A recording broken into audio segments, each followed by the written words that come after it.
Bab 1145. Semuanya harus dibunuh.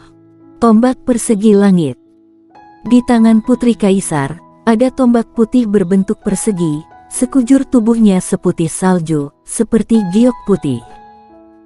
Panjangnya sekitar 5 kaki dan lebar 3 jari. Pada tiang tombak, seekor binatang raksasa dengan taring terbuka dilukis di atasnya. Sambil memegang tombak, Putri Kaisar menengadah ke ujung langit. Mata yang dalam, seolah menembus langit berbintang.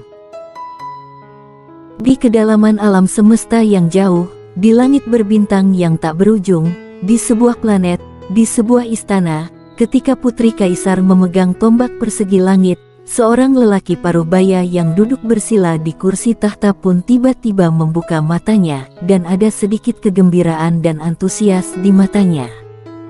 "Nona, akhirnya aku menemukan kamu.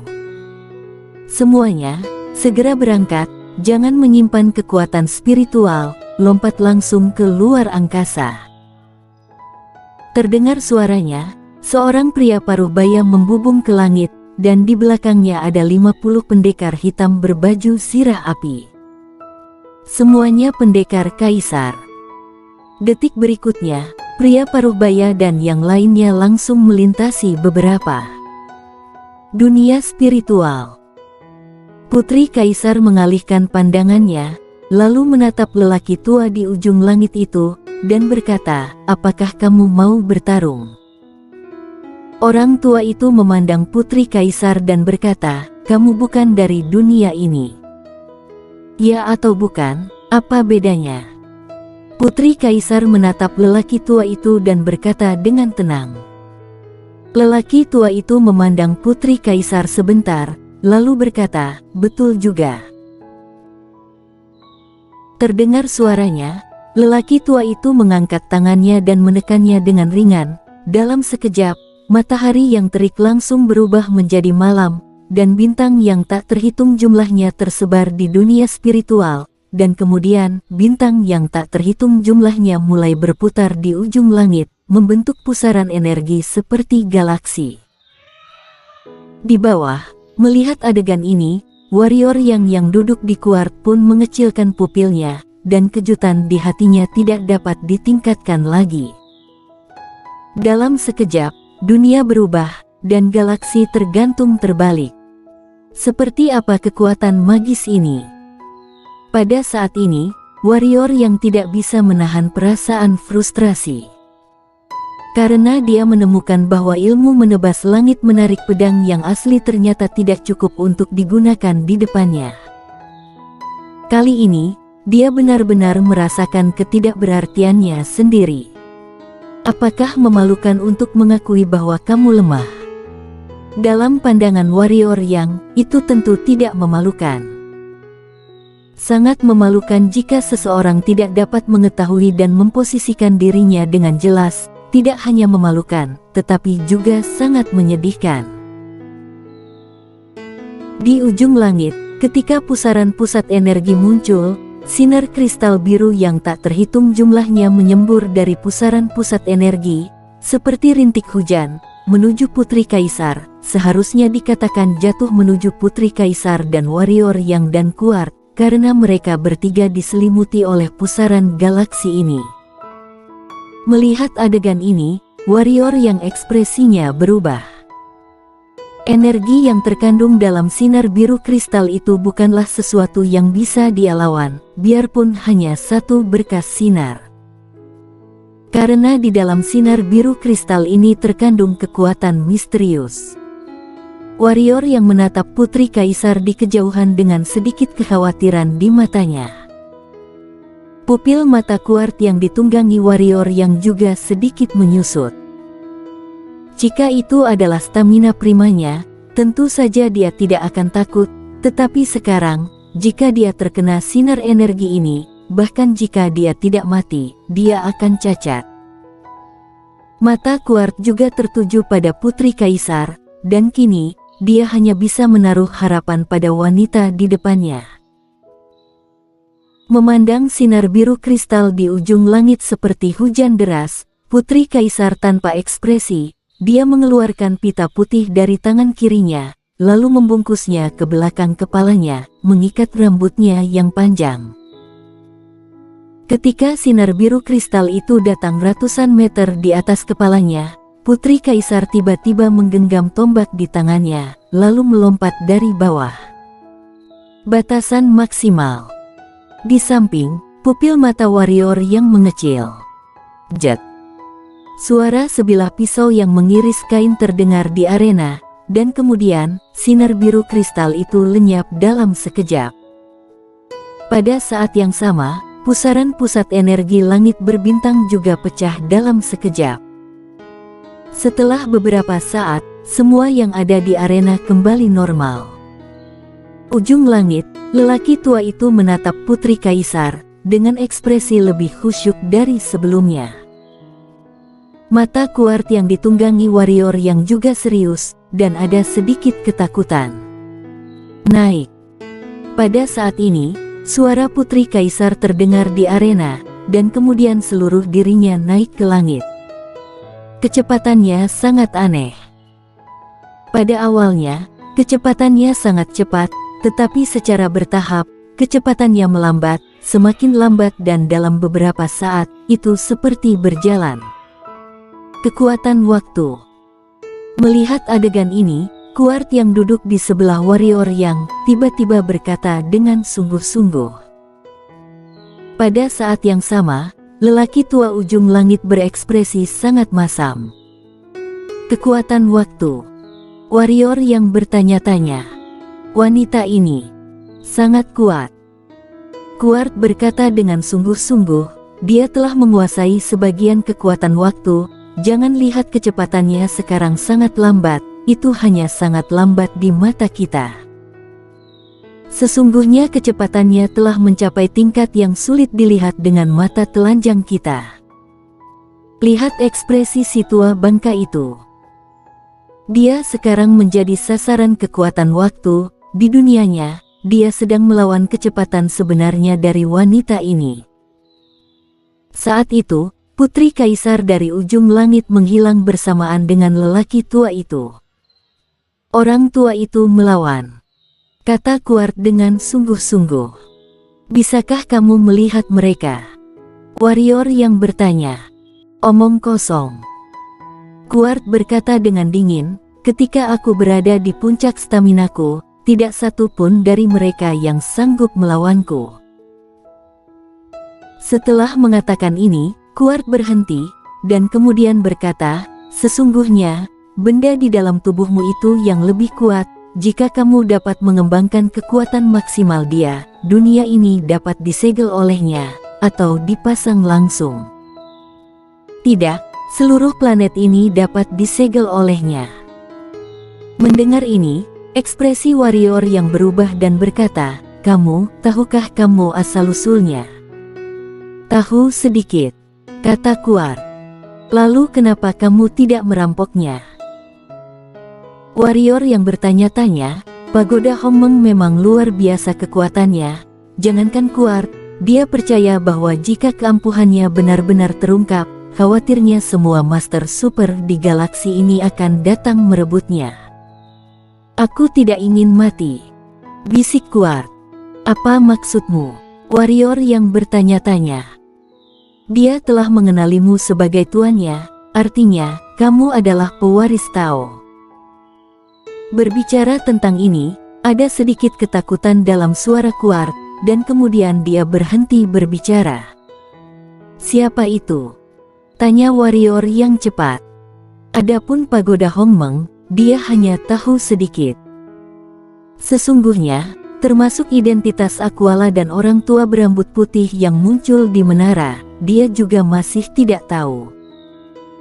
Tapi dia tahu bahwa, dia, yang dikatakan Kuart adalah orang tua berambut putih. Berapa persen tubuhmu pulih? Kuart bertanya tiba-tiba. Warrior yang tertegun sejenak, lalu berkata, 50% minus 60%. Mendengar ini, kelopak mata Kuart berkedut, dan dia hampir tidak bisa menahan diri untuk tidak meledak. Cedera yang dialami warrior yang barusan tidak lebih lemah darinya, dan sekarang, warrior yang telah pulih hampir 50 atau 60%. Penyembuhan ini. Apakah ini kemampuan penyembuhan manusia? Kuart menghela nafas, lalu menatap orang tua berjubah putih bertiga dari ujung langit, dan berkata, bagaimana kalau kita bunuh mereka bersama-sama? Warrior yang memandang orang tua berjubah putih bertiga, dengan sudut mulutnya mencibir, dan berkata, itulah yang aku inginkan. Namun, aku tidak bisa menggunakan teknik menghunus pedang itu. Dengarkan instruksi aku, bagaimana? Setelah merenung sejenak, Kuart mengangguk. Melihat Kuart mengangguk, warrior yang menggerakkan tangan kanannya sedikit, niat pedang muncul di tangannya. Niat pedang dekat dengan alis, dan beberapa energi hitam di tubuhnya mulai bekerja. Ujung langit, ketika mata warrior yang dan Kuart tertuju pada orang tua berjubah putih itu, orang tua berjubah putih dan yang lainnya ekspresinya sedikit berubah. Dia hendak menyerang, dan pada saat ini, Kuart tiba-tiba berubah menjadi cahaya pedang dan menghilang di tempat, dan ketika dia muncul kembali, dia sudah berada 100 kaki di belakangnya. Di arena, pupil orang tua berjubah putih tiba-tiba menyusut, tubuhnya kaku, matanya tidak percaya. Segera, warna di mata orang tua berjubah putih perlahan menghilang, lalu kepalanya dimiringkan dan berguling ke bawah ujung langit. Bunuh pendekar kaisar dengan satu pedang. Di samping, dua pendekar kaisar lainnya ngeri. Jurus pembunuhan instan versi pamungkas. Warrior yang tidak menggunakan ilmu menebas langit menarik pedang yang asli, kekuatannya kuat, tapi efek sampingnya terlalu kuat, dan, dengan fisiknya yang sekarang, dia pasti akan mati. Maka dia melakukan jurus pembunuhan instan versi pamungkas. Jurus pembunuhan instan kali ini beberapa kali lebih kuat dari sebelumnya. Karena kali ini, selain kecepatan dan kekuatannya sendiri, ada berbagai berkah, kekuatan dan kecepatan Kuart juga ditambahkan. Pedang ini bisa membunuh pendekar kaisar dalam hitungan detik. Warrior yang dan Kuart memandang kedua pendekar kaisar lainnya. Kedua pendekar kaisar ketakutan dan hendak menyerang. Pada saat ini, warrior yang dan Kuart berubah menjadi cahaya pedang dan menghilang di tempat. Jet. Kepala pendekar kaisar lainnya langsung terlempar. Kuart hendak serbu, tapi warrior yang buru-buru menghentikannya. Meski fisiknya mencapai alam perubahan dewa, dia juga tidak tahan dengan terus-menerus menggunakan jurus pembunuhan instan. Setelah memenggal dua pendekar kaisar, itu sudah menjadi batas tubuhnya saat ini. Kuart ingin mengatakan sesuatu, dan pada saat ini, putri kaisar dan lelaki tua yang menghilang muncul kembali di ujung langit. Putri kaisar masih berdiri di posisi semula, masih mengenakan gaun putih, masih bersih. Pria tua itu masih berdiri di posisi semula, tetapi lengannya hilang. Melihat pemandangan ini, hati warrior yang tiba-tiba mengendur, namun kali ini, mulut putri kaisar meluap dengan warna merah menyala. Warrior yang ekspresinya berubah, putri kaisar terluka. Ujung langit, lelaki tua itu menatap putri kaisar dan berkata, siapa kamu? Di tangan putri kaisar, tombak persegi langit menunjuk langsung ke arah warrior yang di samping dan berkata, aku ingin menyelamatkan nyawa orang ini. Pendosa alam semesta, semua harus dibunuh. Jika kamu melindungi pendosa alam semesta, kamu juga harus dibunuh. Kata lelaki tua itu dengan sengit. Hanya mengandalkan kamu. Suara putri kaisar tenang, tapi sinis. Bagaimana jika ditambahkan kami? Pada saat ini, sebuah suara terdengar dari ujung langit, kemudian, hampir 20 pendekar kaisar dan seorang lelaki tua berjubah merah muncul di atas ujung langit. 21 pendekar kaisar. Termasuk lelaki tua tak berlengan itu, di arena ada total 22 pendekar kaisar. Pria tua berjubah merah itu melirik pria tua tak berlengan itu dan berkata, "Darson, aku tidak menyangka kamu bahkan kehilangan tanganmu." Pria tua tak berlengan itu melirik ke arah pihak lain dan berkata, "Mengapa kamu tidak mencoba bertarung dengannya?" Pria tua berjubah merah itu memandang putri kaisar, merenung sejenak, dan berkata, "Dari manapun kamu berasal, karena kamu telah melanggar peraturan planet kami, maka kamu harus mati." Lancang. Pada saat ini, di luar perisai dunia yang retak, tiba-tiba terdengar raungan kemarahan. Mendengar teriakan marah itu, ekspresi lelaki tua berjubah merah dan lelaki tua tak berlengan itu tiba-tiba berubah dan menoleh ke ujung langit. Saat putri kaisar mendengar suara itu, sudut matanya sedikit berkedut, lalu perlahan matanya terpejam. Segera, seorang pria paruh-baya dengan baju besi merah menyala dan memegang tombak merah menyala muncul di ujung langit dunia spiritual bersama dengan 50 orang berbaju besi api. 51 pendekar kaisar. Ekspresi pria tua berjubah merah dan pria tua tak berlengan tiba-tiba menjadi sangat serius. Terutama pria paruh-baya pemimpin yang memegang tombak merah, dari auranya, dapat dikatakan bahwa di arena ini, dia adalah keberadaan yang terkuat dan paling menakutkan. Pria bertombak merah menyala langsung mengabaikan pria tua berjubah merah dan pria tua tak berlengan, dan datang ke putri kaisar dengan pasukannya mengikuti di belakangnya, dan kemudian, di bawah mata semua orang yang ketakutan, berlutut dengan satu kaki ke putri kaisar, berkata, "Ketua Aula Api Surgawi, Korbatnian memberi salam pada Nona." "Salam Nona." Di belakang pria paruh-baya itu, 50 pendekar kaisar berbaju besi dengan cepat berlutut dengan satu lutut, menundukkan kepala, dan berkata serempak, "Semua orang bersambung."